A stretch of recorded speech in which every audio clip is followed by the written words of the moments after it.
Thank you, Jason, for taking the time to be with me today. Tell everybody who you are and what you're about.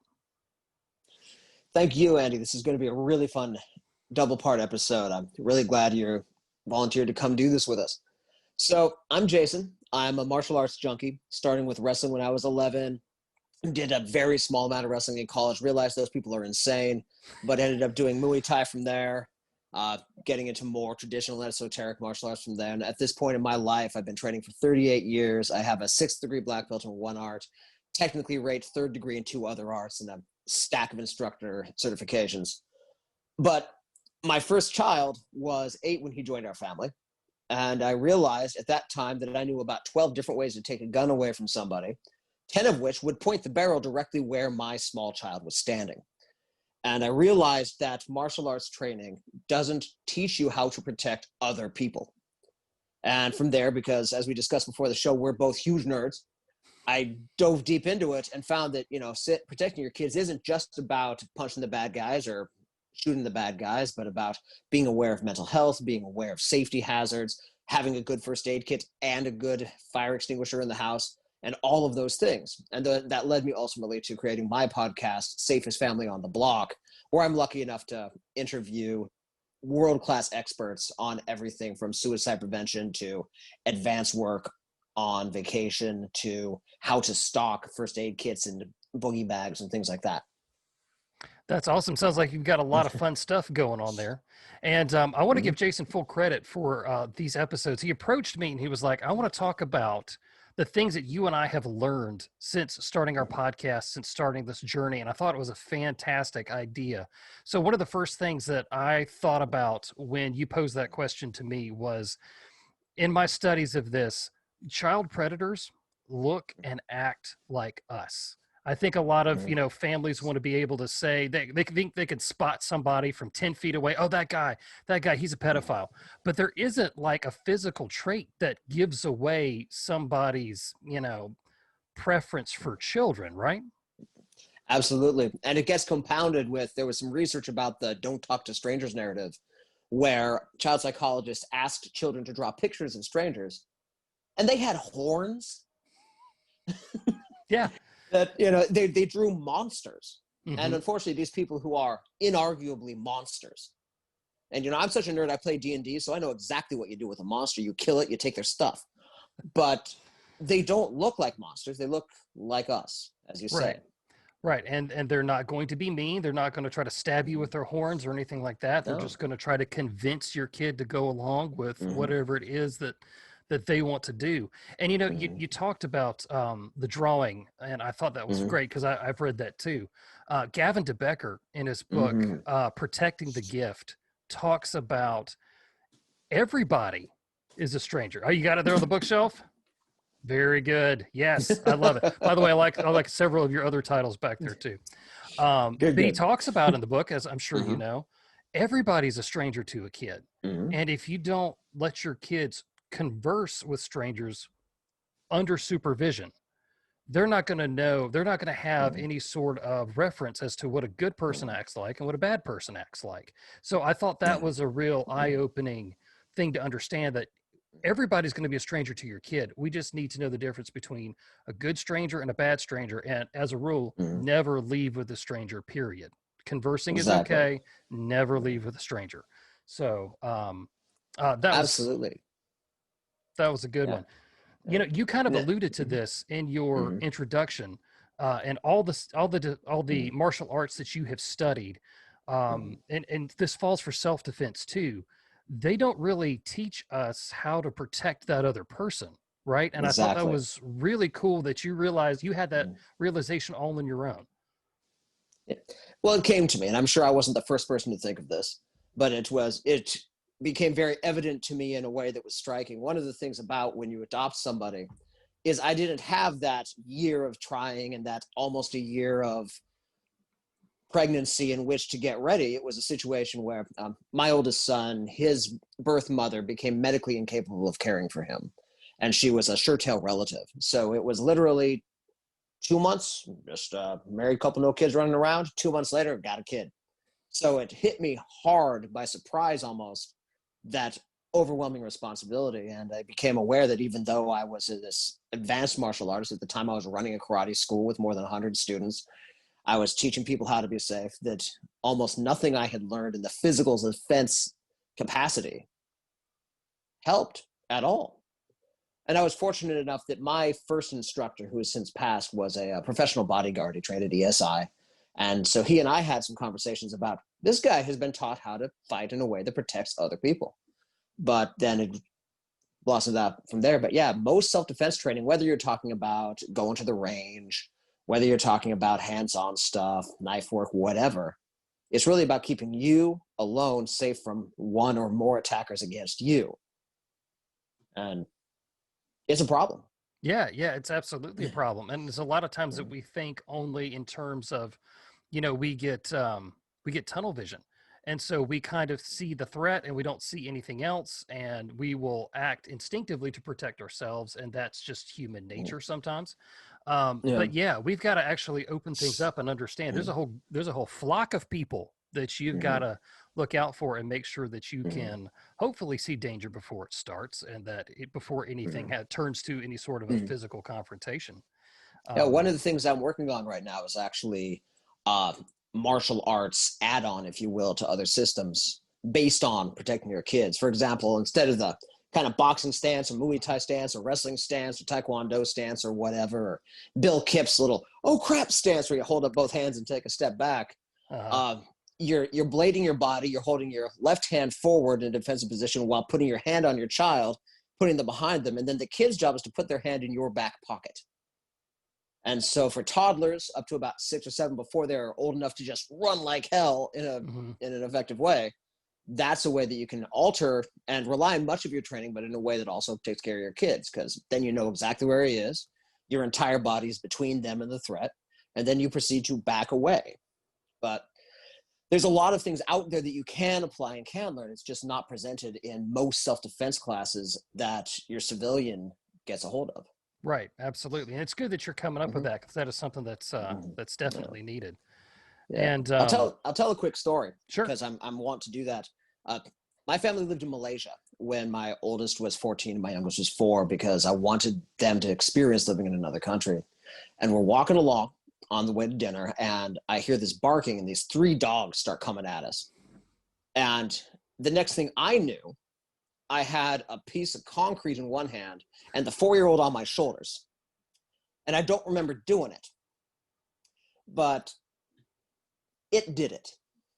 And those reflexes are there for anybody, whether they're a martial artist, whether they're an athlete, whether they've just practiced and thought about these things, but is getting the right reflexes developed. Right. Absolutely. And it's also important that when you do these sort of things, you train with somebody who's knowledgeable, because you could be training to do the wrong thing.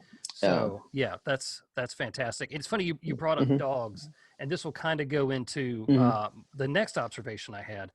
My son and I were out for a walk, during COVID, because when that was the thing to do. It's like, oh, we're all stuck at home now, let's go for a walk. So we were going for a walk, and there was a pit bull on our street, and there were some people who were having their roof redone on their house. And so the roofers were there, the dog was there, and it was barking at them. And so the dog is between me and our house. And I'm like, with my son, and I'm thinking, okay, how are we going to play this? So I stopped and I critically thought about what was going on. And I could look and from my understanding of canine behavior, I could see that this dog was actually asking for help. He wasn't being aggressive in any way, shape, or form. He just needed help. He was actually barking at the guys, like saying, hey, notice me, see me, please. And so I was like, okay, we're going to proceed here.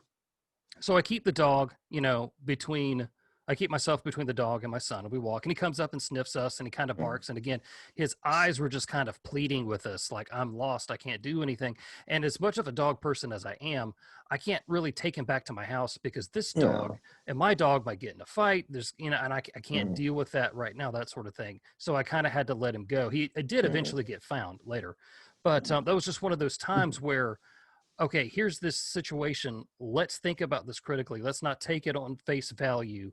Let's dive deeper into what's going on. Is that something that you like to talk about, like with your students and things in the past, that you just, you can't not think about what's going on? Absolutely. The curiosity is where I like to look at it. I've got a good friend, Rory Miller. He's been on my podcast. He's an author of a lot of safety and self-defense books. I'm sure you've read at least something by him. Yes, yeah. Yeah, he has a personal one-man jihad against the Cooper color codes. This ought to be interesting. Yeah. And what it's based mostly on is because it comes from this area of hypervigilance and fear. And it's exhausting to stay in condition yellow with that mindset. What he says is don't do that, although he also admits, even in the middle of his rants, that it's an effective way of organizing the information. But what he says is the big difference is that you should spend your entire life in condition yellow, with condition yellow being a mental state of curiosity, mindfulness, and joy. That you're not just going, oh, is that a threat? Is that a threat? Is that a threat? You're going, hey, that's cool. Hey, that's weird. Hey, that's a little sketchy. Mm-hmm. And being curious and mindful at all times. You'll even get Thich Nhat Hanh on board with that, pacifist Buddhist monk. That's that sense of being aware, paying attention, questioning what you see, exactly as you said, and asking those interesting questions makes for not only a safer life, but a more vibrant and enjoyable life.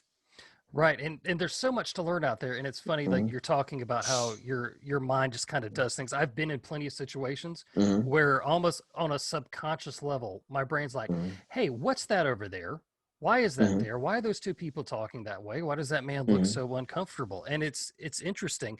But to the people who were having dinner with us, we, kind of key on what's going on, and they keep talking, and we have no idea what they're saying, and they think we're spacing out, but we're actually learning about some sort of conversation that's happening on the other side of the room. We promise we're not ignoring you. No, we're looking out for you. And and it also helps you just because one of the things about being aware, situational awareness, when you talk to somebody who's on the fence about this whole thing, is they don't want to be paranoid. They don't want to live in fear. No. And that awareness is the opposite of that. Once you've developed the habit of being aware, of paying attention, it actually frees you to be more engaged and more attentive and safer and happier, because I think we're all worried about violence and crime and danger, especially to our kids, all the time. And when you've got just a little baseline of security on top of that, you're actually less paranoid. Absolutely. Fearful. Yeah, that confidence empowers you so much to be able to go out and live a safer, happier life. Absolutely. Couldn't agree more. And not for nothing, the bad guys, most bad guys are idiots. Most bad guys are lazy, but they are professionals. And if you present that aware and confident mien to the world, they're going to go bother somebody else. Absolutely. Because they want it to be easy and they don't want to get hurt. Right, absolutely. So keep your face out of your phone, keep your head up, look around at what's going on, be alert. And one of the things that I was surprised to learn, that when you do see somebody that is suspicious, look at them and make eye contact in a way that's not going to escalate the situation. Just let them know that you see them, you're there, they're there, and you know what's kind of going on. And in those particular situations, you just take away the element of surprise and they'll move on to somebody else, or, just completely leave the environment altogether. So, yeah. And I think that's just that little nod. Right. And that kind of falls into nonverbal communication and how important that is, and how communication in general is with somebody else. I recently had John and Alex of the Wanted podcast on my show, and they are professional bounty hunters, and they don't like to go in guns a-blazing and kicking doors down. Their whole thing is about de-escalation and learning how to talk to people and learning how to communicate and understanding those kind of communication patterns. And I thought it was fascinating hearing what they had to say, because that's their business. That's what they do. And they were saying, yelling begets yelling. Don't do those sorts of things. And I think, Jason, and you'll agree, if you can treat other people with respect, that goes a long way. It absolutely does. And that also gets back to the confidence in training, where if you're in a situation where somebody, you're not sure that's dangerous, but they might be dangerous, or they might become dangerous. Maybe you're on public transportation with your kids and there's somebody who's clearly drunk and a little bit belligerent. If you are confident enough in your ability to protect them, if it comes to that, then you're not going to be pushed into yelling. You're not going to be pushed into saying something rude, because that you're able to stay calmer and make the right tactical communications decisions. And yeah, absolutely agree with you that training and communication, whether you pick up verbal judo, whether you, Rory Miller, who we just talked about recently, wrote a book called Conflict Communication, where he applied what he learned in the prison system, talking inmates into not pounding on him, or even the 5 love languages, because all of this stuff also works with negotiating with your spouse. Mm-hmm.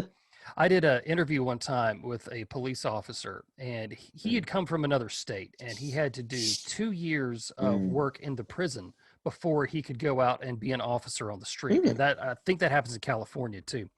And so he said, I wish everybody could start that way, because you learn how to solve problems without your utility belt, without the mace or the OC spray, without the firearm, without the taser. And he said being in the prison helped him with conflict resolution. And I just thought that was a real interesting way, because when you don't have those tools, you've got to rely on your mindset. You've got to rely on those communication skills.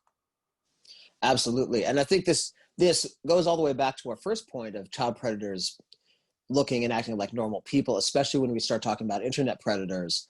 Our first line of defense, I've interviewed 3 people now on internet safety for families, and all of them basically have the attitude that we can do our best, but man, it's bad out there. There's not a lot we can do.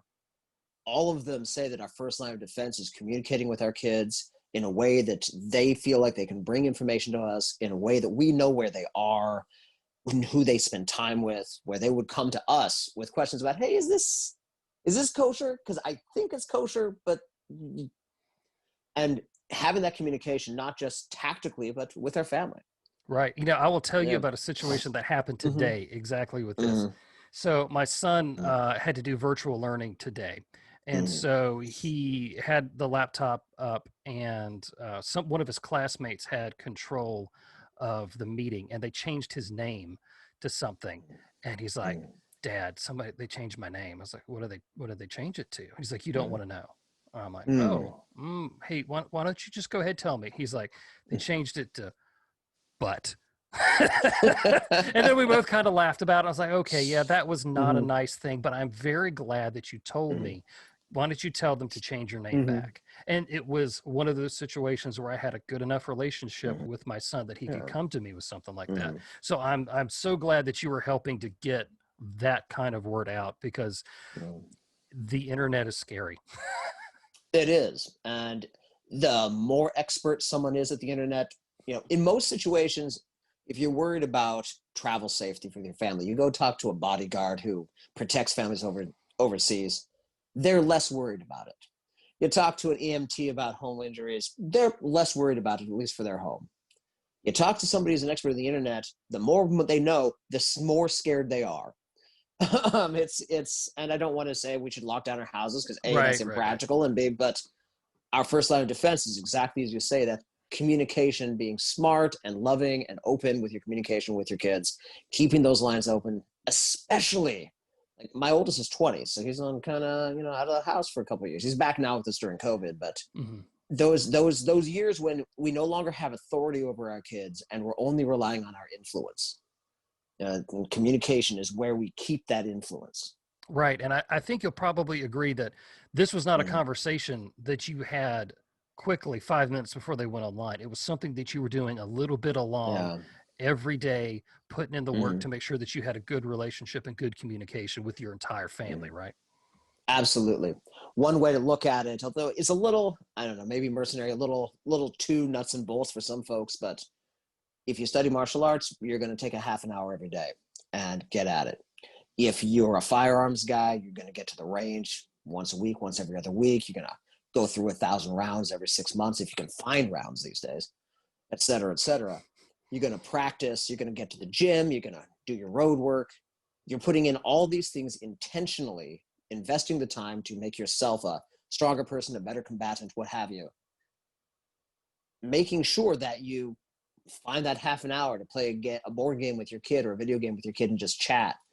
Making sure that if you're going to go grocery shopping, just grab the tween to come help you, so you can have that precious sitting in both seats talking time, which is some of the most honest talking time you'll have with your kids ever. I don't know what's going on there, but it's true, right? And just in a systematic way, making sure you make those investments just like you're investing in your physical fitness, just like you're investing in your 401k. Mm-hmm. Mm-hmm. That's a good way to look at it. You were definitely investing in your child. One of the last things that I mentioned that I had learned a lot in doing this sort of stuff, and I'm sure you're on board with me here, is that I'm not always right. Heresy, sir. Lies and calumny. Heresy, I tell you. We are the Yeah. dads. We are always right. Yeah. Well, we don't have to tell our kids aren't listening to this show, right? But Yeah. there's been plenty of times where in using my what I'll call novice understanding of behavioral analysis compared to so many other experts out there, that I'll think of something and I'll see one trait and I'm like, oh, this means this, and it doesn't, because I'm not always right. I can always key in on something and observe it more and try to make a better decision based off of it, but I'm not always right. Yeah. So as long as our children don't know that, we should be okay, right? Absolutely. But seriously, folks, also being willing to admit mistakes in front of our kids, which is a real challenge for parents. I feel like it's more of a challenge for dads, not to be sexist, but most couples, one's an idiot, one's not, and the idiot's the dad. If we're being completely honest. Right. But admitting mistakes in front of kids, changing the plan when the plan turns out to be bad. And on the topic of plans, which we'll go into much more detail later, but in almost every situation, me, who made the plan at the dinner table while well rested and fed, is smarter than me in the middle of the emergency. So in that case, I'm always right, or I'm not always right, but me before was right. And so trusting those things we put in place and trusting our kids to be the smart, safety-minded, loving people that we raise them to be, and trusting our spouses to be smarter than us is part of this too, I think. Right. And we can't be afraid, like you said, to apologize to our kids when we make a mistake, and to show them what an apology looks like. Oh, because we don't want our kids to grow up to be entitled and never to apologize and never say they're sorry for stuff. I think that example starts at home, where we can say this is, and we can also, if we need to, apologize to our wife, apologize to a family member in front of them, so they see how it goes.